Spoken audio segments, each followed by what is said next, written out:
শিবির 1977 সালের 6 ফেব্রুয়ারি ঢাকা বিশ্ববিদ্যালয়ের কেন্দ্রীয় জামে মসজিদ থেকে হাঁটি হাঁটি পা পা করে 2025 সালে এসে দাঁড়িয়েছে। সংগ্রামী সাথী বন্ধুগণ, ইসলামী ছাত্র শিবিরের একটি আদর্শ হচ্ছে, আদর্শ থেকে আবির্ভূত হয়ে তার মা তার সন্তানকে সাথে করে নিয়ে গিয়ে সমর্থক পূরণ করাচ্ছে।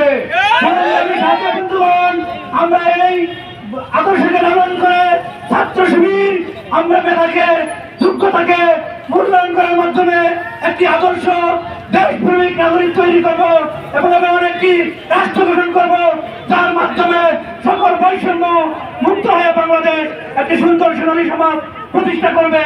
সংগ্রামী ছাত্র বন্ধুগণ, আমরা যারা এখানে উপস্থিত হয়েছি, আমরা সেই সংগ্রামে সেই শপথ নিয়ে আমরা আগামী দিনে পথ চলবো ইনশাআল্লাহ। সকলকে ধন্যবাদ জানিয়ে আমার বক্তব্য শেষ করছি। আসসালামু আলাইকুম।